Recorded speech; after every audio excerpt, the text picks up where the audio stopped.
Listen, I will always remember that it was the summer of '99 that I first discovered this film, and baby, we played this VHS out. I just told my age right there, right?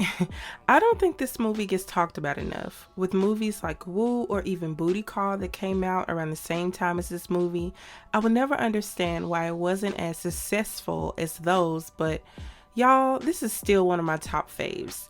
It's hilarious and full of one-liners that I still say out the blue till this day.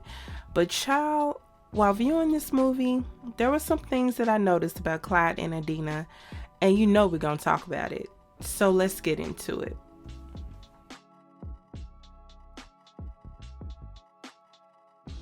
So this movie starts off with Montel running for his life because he's running late for this wedding, child. At this point, we are assuming this is his wedding because he goes in here and gets cussed the hell out. What the hell? Boy, what are you doing here? Don't you know you ain't supposed to see the bride before the ceremony? Shoot! And he gets chewed out by his friend. You about the last person need to be late. Here's your time. And they both forget the ring and they run out. And of course, there's narration. Like I said, it's not a black classic film without narration. And again, we are getting a peek of the ending without context. Let me say, this movie is peak late 90s, and I love to see it. So we rewind to Montel showing up at his boy Clyde's house. They are meeting up to go out later that night, and baby Clyde is taking far too long for Montel. And in the midst of him complaining, Clyde decides to give him some insight. Dark brother like myself had to always do something extra. But you know what? They ain't checking for you yellow niggas no more. No. Real black is back! This starts a debate about light-skinned men not being hard enough. That's when Montel brings up Farrakhan, and Clyde was not here for it. See, now why you gotta bring Farrakhan into this? Because I think he's relevant, man. The brother got freckles. So while they're going on and on about that mess, we go to Adina and Brandy. I might have to make a counter for Adina because Mama was serving looks throughout this whole movie. But anyway, she's trying to help her girl find an outfit to wear, and Brandy is being difficult. This is nothing. Where's the rest? This is nothing. So you gotta have respect for the body. Work it and work it. Don't let nobody hurt it. Child, Brandy is trying on all these outfits, and none of them are hitting until she finds this one. And then Adina tries her. Meanwhile, Clyde got his boy looking like Satan's son in all this red. Child, he tried it. Anyway, they are heading to the party in one of Clyde's friends' Porsches, and Clyde's sly ass goes to an ATM to grab a bank receipt that's not his, so he can front like he got some money. A mess. A whole scam. So they get to the party and it's lit. Clyde is super excited, imagining the women naked and stuff. A real sleazeball. Then we go to Adina and Brandy, and Adina is trying to spot her a baller. And clearly, she is a professional at this. Now they look like a Versace, but take a closer look. Fake. But baby, her baller radar ain't foolproof. Shoes, $350. Belt, $175. Bow, average. Ain't that fine, but I can work with that. Damn! Later on in the night, Brandy and Adina split up and they're scoping the scene. The night is turning out to be a complete dud.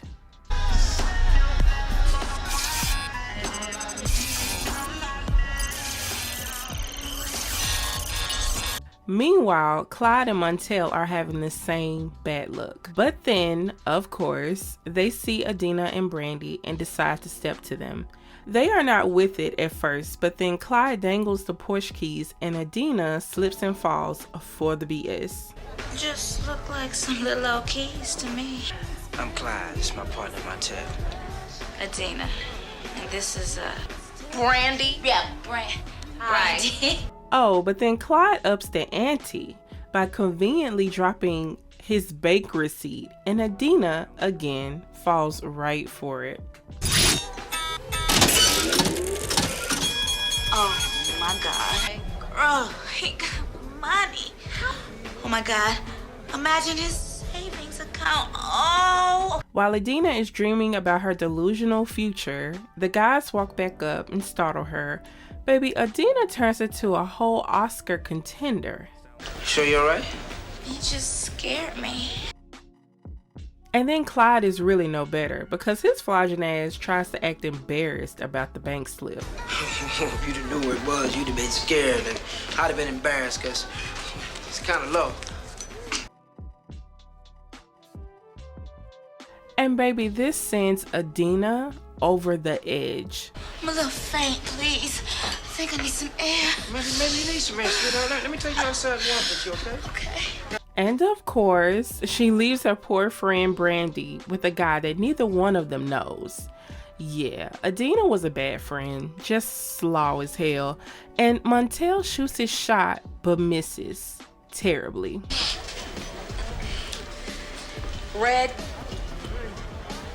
Doesn't red mean stop? Work that out. Work it out. So later on in the night, Montel runs back into Brandy and she's just excited. He asks her if she's seen a girl. It's a no, and she ain't seen his boy either. And unfortunately, Montel needs a ride, and guess who he's looking to solve that problem? What I was trying to get to was perhaps you have some keys to a car or something. Meanwhile, Adina and Clyde finally make it to his place. Adina starts scoping the scene and things are not adding up. Beanbag. Oh, leopard beanbag. It's actually a pillow. Ah, it looks like a beanbag to me. No, you don't. Not the snow cone lamp. Player, this is older than me. But then Clyde starts to correct her by saying that he's crashing there while he's handling business in town, and that if he had more time that he could have gotten a room somewhere else. Just a mess and a lie. Even going so far as to turn over one of his own pictures. Anything to keep this lie, and then he really lays it on strong. Yeah, it ain't your place, but you know how to work them lights though. Right. But Adina is far too gone and it's about to go down. Montel and Brandy are not having such luck since Montel has lost the address to his homeboy's place where he's crashing. So essentially they're just driving with no destination in sight. And then we go back to Adina and Clyde, and this has to be the most hilarious sex scene in history. I don't know how I'm going to edit this, but this is pretty much how it went.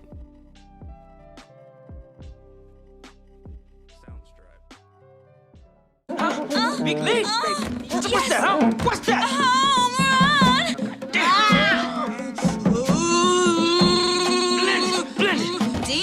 Adina, say Adina. Adina. Oh, not there.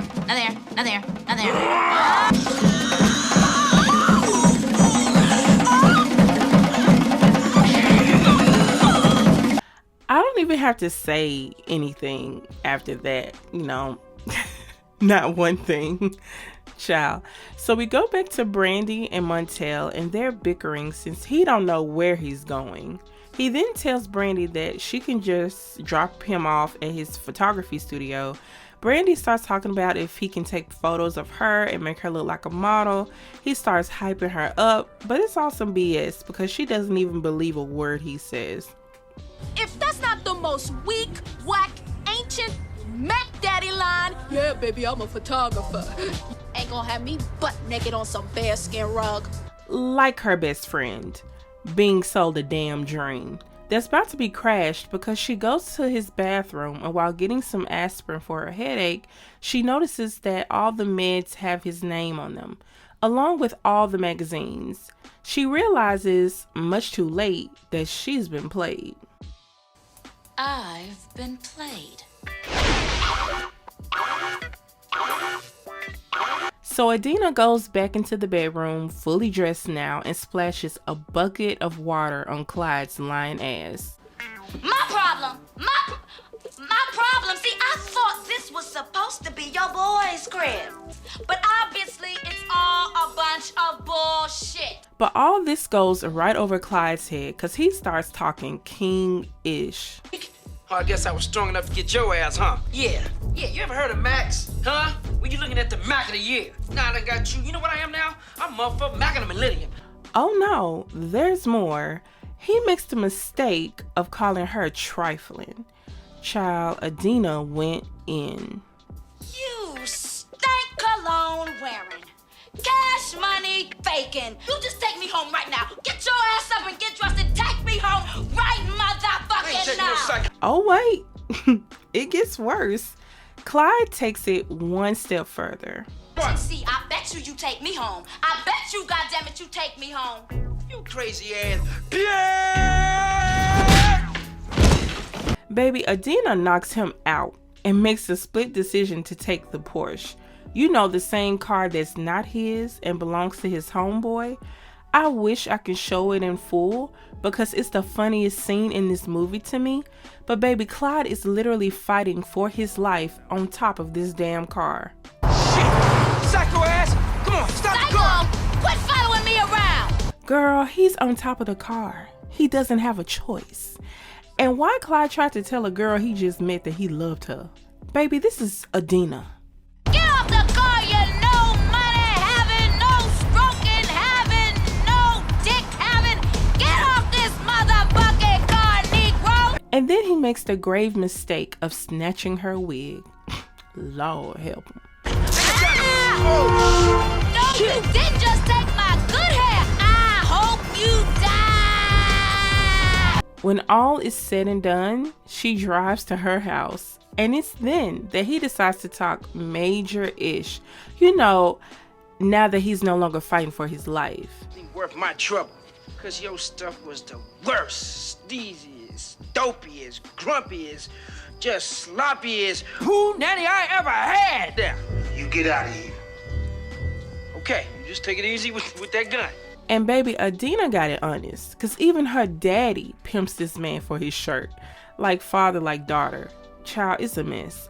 But back to Brandy and Montel. Montel has finally figured out where he stays, and it turns out it's 20 minutes out the way. Baby, at this point, he would have to walk, cause ain't no way. She don't even know this man. Brandy is frustrated, and she finally lets it out on Montel. That's 40 minutes out of my life trying to drive a wannabe photographer who probably can't even develop a damn Polaroid. Is your G-string too tight, or were you just born evil? All I'm saying is, look, I appreciate the ride, okay? But you could at least pretend to be civil. So while Brandy is apologizing to Montel for being rude to him earlier, Montel spots a familiar face. I know that nigga. What? That's my boy, Clyde.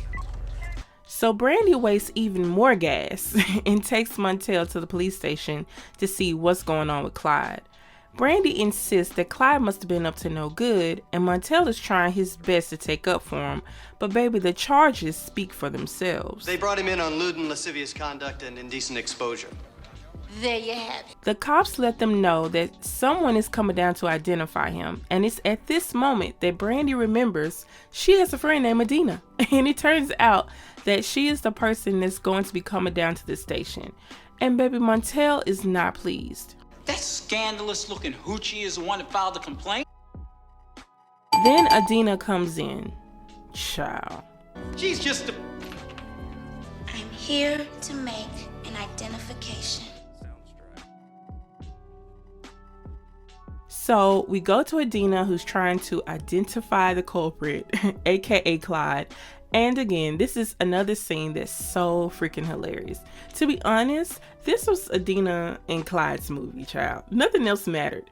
But anyway, the detective, I guess, has all the suspects say a line so that Adina can identify who did her harm. Girl, I know you want these nuts. Girl, I know you want these nuts. Oh, but then we get to the true culprit, and it gets interesting. Girl, I know you want these nuts. See, this is not enough for Adina, so she makes the detective tell him to say it louder. Girl, I know you want these nuts. See, it's still not up to par. So Adina has the detective to tell him to say it while touching his lower extremity. But Clyde is not going for that. Do it, number 5. I'll get number 4 to help you. I know he's willing. Man, get your ass back. So he finally does it, against his will, of course. And Adina decides that after making this man do all of this, that she's going to take it easy on him. That him? No. The guy was much taller. These two are a complete mess. So we go to Brandy and Adina in the car, and they are tripping about what Adina took Clyde through that night. I mean, she almost ruined his life, but she's on a high until Brandy brings it crashing down. And I know that you are so glad that you ain't give nothing up, huh? So Brandy starts clowning her for giving it up, which gets Adina all in her feelings. So much so that she starts going in on Montel, and Brandy don't like that. So what happened with you and his ugly ass friend Montclair anyway? Nothing happened, and Montel is not ugly. And when Brandy takes up for him, Adina decides to give her a piece of advice, I guess. Remember, girl, all dogs run in packs. Montclair's just gonna follow the lead dog. He'll be back sniffing around. Honestly, just because she, Adina, fell for the okie doke doesn't mean Brandy will. Don't crush what she got going on, girl. Damn.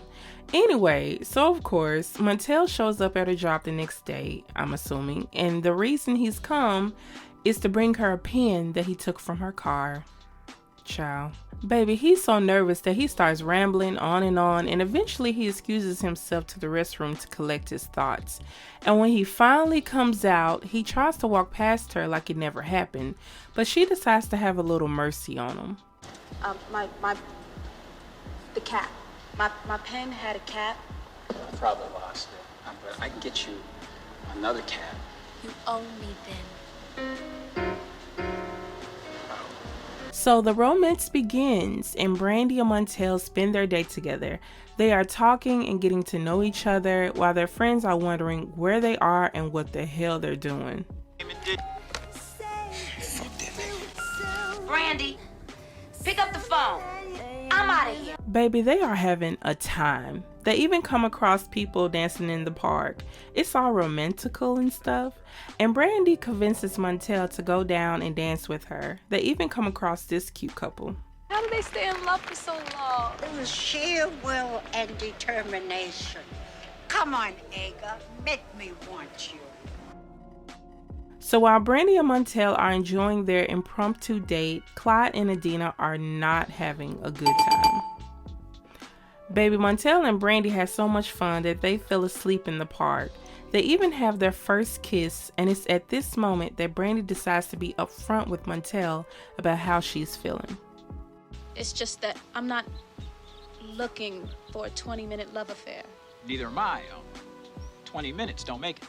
I make love for days. See, Montel started this off pretty shaky, but he came through with the recovery. Making love means smiling at the thought of you, holding you while we watch TV, falling asleep with my head in your lap, and touching you. And of course, it's montage time. Gotta love it. So we see them making out some more and hanging out with each other, taking pictures with each other, running in the park, typical black romantic comedy shit. It was cute. We then fast forward to Clyde coming to Montel's job to check on him because he's been missing in action lately. And while at lunch, Clyde decides to get straight to the point. You and Brandy, man. What's up with that? Nigga, just tell the truth, okay? Be direct. I'm your boy. I'm in your corner. I want to see you happy. Me and Brandy, we in love. Oh, no, nigga. No. Baby, he is bothered. Then we shoot to Adina and Brandy, who are having the same conversation, and it's going the same way too. Straight up disastrous. I'm saying, girl, he ain't got no money. He's got potential. He's work. Oh no, not the P word. Child, who gonna tell her? Brandy tries to tell Adina that even though Montel is currently taking baby pictures, he has a dream. And baby, Adina is not trying to hear that. He's got a dream, Adina. Correction, Martin Luther King had a dream. He ain't got no money. Child, now Clyde is talking the same mess that Adina was talking that night Brandy was clowning her. Tragic minds think alike, I guess, and we can already see here that Adina and Clyde are more alike than what they like to admit to. And while Clyde is trying his best to talk nonsense to Montel decides to set him straight. A brother who admits he's in love can't be hard. That's what I'm hearing. I'm saying something like that. I love hard. See, when I love a woman, she knows she's being loved. Because why? Because I come hard with my love. That's right. Make your point to the brother. Then Montel takes it even further and tells him the not so good news, as does Brandy to Adina. Me and Brandy, we're moving in together. You heard me, we're moving in. This is getting way out of hand. So after this, Clyde and Adina decide to unite to tear apart their best friend's relationship because, you know, they can't bear them getting together, being happy, and leaving their conniving asses behind. So they come up with a plan to end what they got going on ASAP. Cause I'm talking about some low down, backstabbing, treacherous, Trifling, manipulative, insidious. particle, unscrupulous, and just downright Ignorant. So move-in day comes and both Adina and Clyde are there to help, or so Montel and Brandy thought, but the whole time they're feeding them BS about what could happen or what might happen, taking the joy straight out of their moment. Who knows what secrets he could be hiding?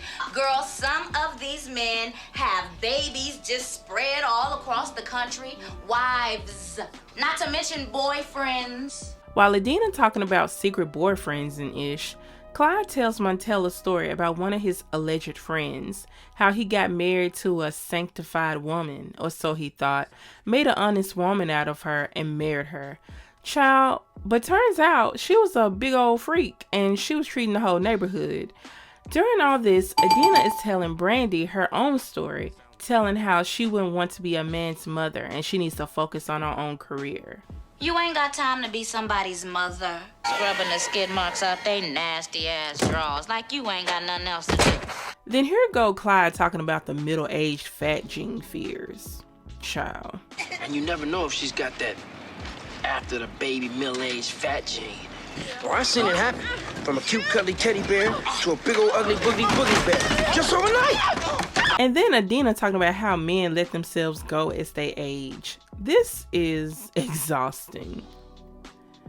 So after all of this, they need a moment to work through all the BS that their so-called friends are slinging their way.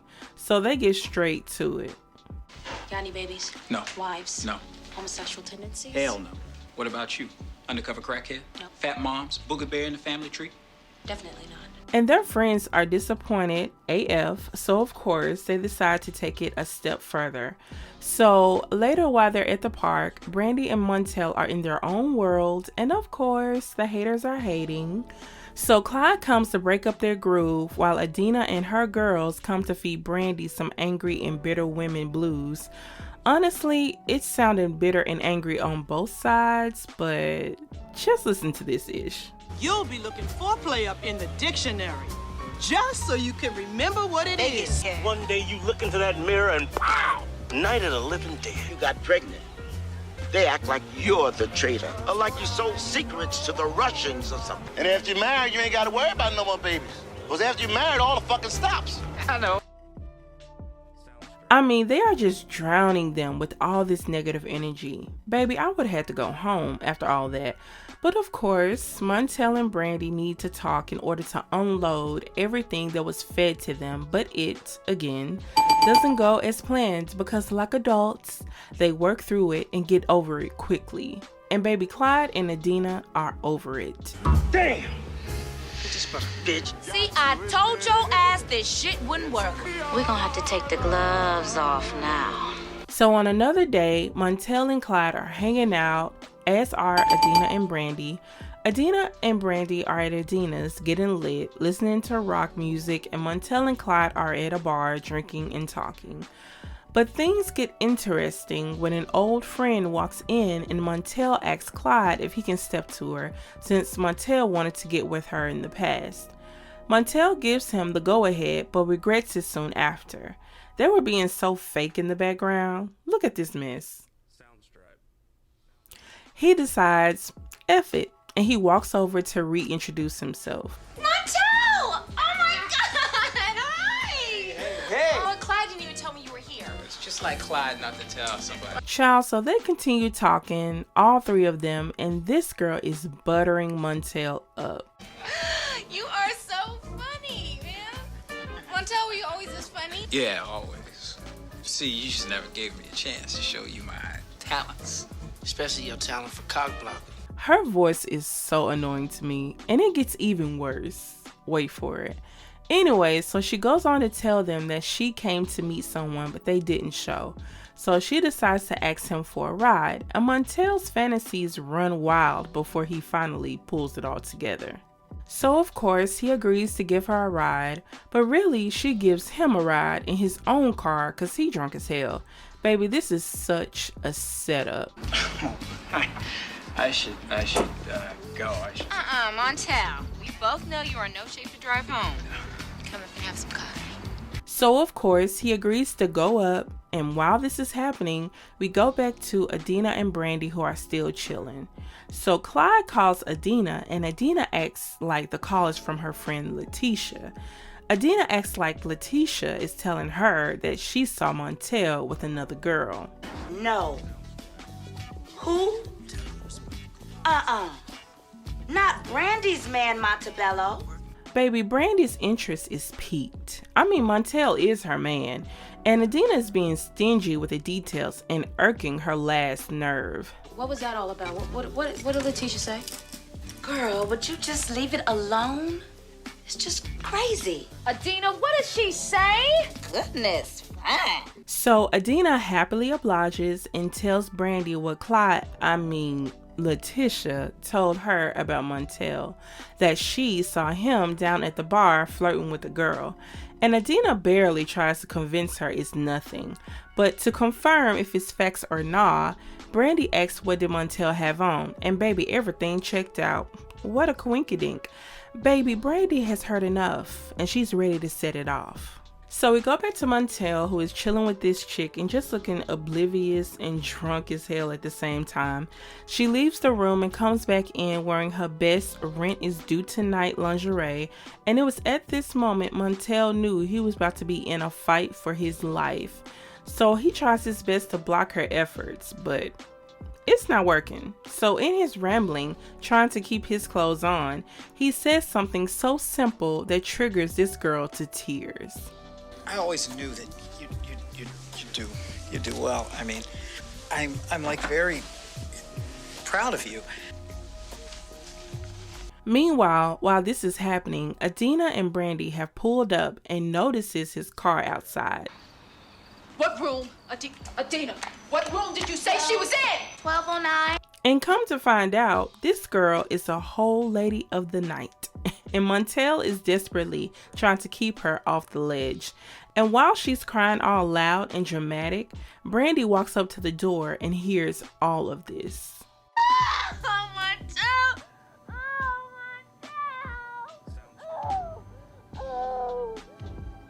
She is in complete shock and disbelief, child. And she tries to walk away, but then she decides, you know what? Fuck it. Huh? Brandy. So we fast forward to after Montel and Brandy break up, and it's a sad sight to see. Brandy is sitting in the dark, miserable and heartbroken. Adina comes by to get her out of the house. She's acting like this girl didn't just get her heart shattered to pieces behind her and Clyde's BS, like she's supposed to be happy. How come every man that I ever cared about dogs me out? Is there anybody that I could trust? Meanwhile, Montel ain't no damn better. He's currently drowning his fries in this ketchup while going over what went wrong in their relationship and how he's better off. Brandy's a closed chapter. Well, then turn the fucking page then, okay? Baby, between the both of them, it's all bad. So later, Adina and Clyde decide to link up to discuss how they can right their wrongs and get Brandy and Montel back together. And of course, every conversation with them has to start with an insult. Somebody's gotta flip burgers, huh, Clyde? You need an application? Baby, Clyde schools her about his achievements though. Apparently, he is the youngest manager in his part of the country and looks forward to being the youngest district manager. This impresses Adina since she thought he wasn't about nothing. He's growing on her. So they eventually get to business and Adina puts it all on the table. The shit we did to our friends was real fucked up. Now, it was your idea, so I want to know what you plan on doing about it. But it should be, what are we gonna do about it? So we fast forward again to Clyde and Montel walking into this fancy hotel, and of course, Adina and Brandy pull up a second behind them. How they didn't see each other here, I don't know. Clyde told Montel that they were coming there to pick up some tickets to a black lawyer party, and Adina told Brandy the same thing, and they're both buttering them up. So they both take their friend up to the 12th floor to retrieve these magical tickets, and this hotel is nice, and oh so conveniently, there is a card with Brandy's name on it placed on the table. Now, my alerts would have went on then because what are the chances? I mean, really. But of course, Brandy suspects nothing and goes right along with it. Girl, it's from Montel. No. Yes! He's inviting me to dinner. That man is romantical. So Brandy asks where could he be, and of course, Adina takes a wild guess and states maybe in the bedroom. So Brandy goes in the bedroom and there are flower petals everywhere, all conveniently laid out and stuff. How did we go from going to a party, going up to the room to get some tickets, to this? Yeah. So as this is happening, Adina hurries to fire up the second step in her and Clyde's plan by planning a letter for Montel. Turns out that this letter is from Brandy. Who would have thought? Oh, Brandy's inviting me to dinner. Is that right? Well, don't let me hold you. So Adina and Clyde wait for confirmation to see if their plan is a success or not. So a little while later, Brandy and Montel see each other in the room, and it's safe to say that they are excited to see each other. But in the midst of them making out, they discover that neither one of them wrote the letters they received. They start to put two and two together, and they slowly start to realize they've been played by Adina and Clyde. Clyde. Clyde. Both of them. So they go to confront Adina and Clyde and demand to know what's really going on. And finally, Clyde admits that they set them up because they were so miserable apart. And Montel swiftly tells him that he didn't need the help.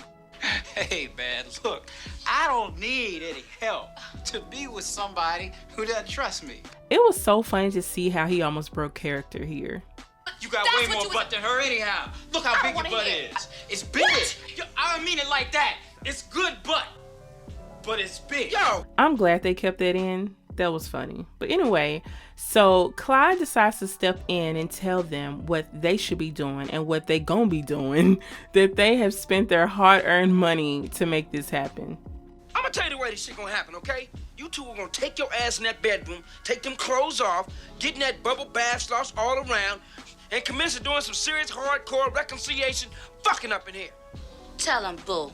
But Brandy and Montel are not here for it and request to be taken home by their friends. And it's here that Clyde decides that the truth must come out, but not from him. Wait! Then I gotta tell you something. So Adina starts to tell them the truth about her and Clyde setting them up and how Clyde bought the escort he set Montel up with. And y'all wasn't thinking? Wait, Clyde, you set me up. Yep. You paid for Veronica to get with me. But this is when Brandy realizes that Adina set her up and sent her over there to catch Montel. And baby, Montel and Brandy have had enough, and they both decide to get them together. You two are some low-down, trifling, diabolical, backstabbing, tired evil, just ignorant somebodies. And then here Clyde go. I mean, we know that. But we meant well. So Brandy and Montel leave out, leaving Adina and Clyde to figure out what they're gonna do about or in that room. I'm pretty sure it didn't take long either. So Brandy apologizes to Montel and says that maybe all this wouldn't have happened if they knew each other longer or maybe trusted each other more. Brandy starts to bring up how she dated so many jerks in the past and how they made her jump to conclusions, which I haven't thought about this, but I will save it for the end. But it's here that Montel declared that from here on out that he won't treat her like the tired women he's dated before, and she shouldn't treat him like the guys she's dated in the past. And from here, they will start fresh. And Montel formally apologizes for his part in all the drama. So we go back to Adina and Clyde, and they finally realize how much they've messed up. Yeah, they'll speak to us. This might take a few days, you know.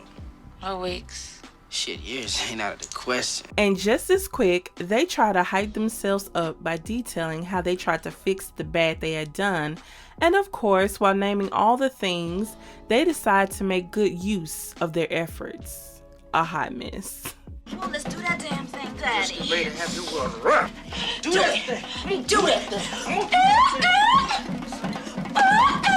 We go back to Brandy and Montel, and they go back to the place in the park where they went on their first date, I guess. And there's nobody there dancing, but they decide to dance anyway, and we get this cute Cinderella-esque scene. So it's here that Montel and Brandy decide to take it slow and officially give their love another chance. And of course, we go back to the beginning scene of the movie, and it's here where we realize it's actually Adina and Clyde getting married and not Brandy and Montel. Thank God. So after the wedding, it's time to throw the bouquet, and Clyde warns Montel that Brandy might want to get married soon because Adina is now married, and he tries to brush it off. But baby, once Adina throws the bouquet, the desperation escapes out of Brandy, and she leaps for the bouquet, and surprise, she catches it. And that's the end. And here are my final thoughts. Clyde and Adina were some shitty ass friends, and coincidentally, they had a lot in common. In fact, if they would have spent more time realizing that they were on the same type of shit from the get-go, this movie probably would have been much shorter and not needed. Let's start with Clyde. Clyde was a flogging ass Negro to his core. He borrowed his friend's Porsche, went to an ATM to find a bank receipt so that he could front like he really had it like that. Then he went to the party, jingling keys that weren't his in all these girls' faces like they were supposed to swoon. Like, girl, he got money. Like, for why? And then, when he was trying to get at Adina, he realized that his game was actually going to work. So he went in for the kill, and then got mad after everything was said and done that she was mad at him for fronting the whole entire time. And yes, I will touch on this with Adina as well. Now, let me say that Adina placing charges on him or calling the police on him was a bit much, since she technically stole a whole car and damn near committed vehicle homicide. But anyway, you see, your boy Montel has finally met someone who he genuinely cares about, and you are so bothered and bitter that you can't be happy for him and let him be. And Adina came to the party on the same type of shit Clyde was on. She was looking for a baller, and baby, she even had her inner baller detector.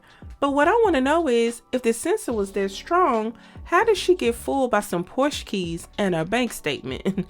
I mean, really? She got played by this man because she couldn't see past the possibility that he had money. Because to Adina, that's all that mattered. And then she confronted him about lying about everything to get her, but her and Clyde were both being hella superficial. He simply provided the dream or fantasy she was looking for, and she went for it. If it wasn't Clyde, it was going to be someone else, eventually, to be honest. Then, like Clyde, she couldn't imagine that her friend would fall for Montel and he actually be the good guy that Adina tried so hard to convince Brandy didn't exist. Adina and Clyde were so puzzled how their friends could have a normal courtship without all the superficial BS that they both decided that this couldn't possibly be it, and they got together to break up Montel and Brandy. It made no sense. They put in so much effort too, getting their friends together to tell them horror relationship stories and what to expect, paying a whole escort to set up Montel and have Brandy catch him, and then after they break up, get mad at them for actually being heartbroken and then expecting them to be grateful when they try to get them back together. Just a mess. It took them a whole movie to realize they actually had so much in common and should probably, actually get to know each other and explore that versus trying to break up their friends because they holding a grudge against each other. Child.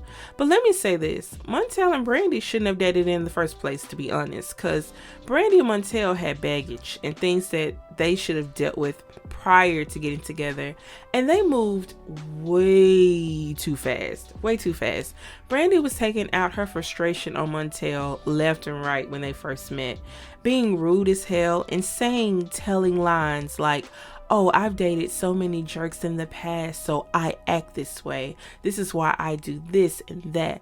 Baby, heal. Then Montel was in a transition stage in his life. He didn't even have his own place yet. He just moved on in with her. And yes, he did have potential and dreams, but he should have been actively working on that and not pursuing Brandy so quickly. They rushed into it, and I'm so happy in the end that it wasn't them getting married, because they need a lot more time, because yeah. And honestly, if Adina ain't do nothing else, baby, she gave us look after look after look after look, okay? But yeah, that's it, y'all. I hope you have enjoyed this video. I'm super sad and frustrated that y'all won't be able to watch my Tales from the Hood review, but I'll probably try to re-upload it at a later time and, test my luck.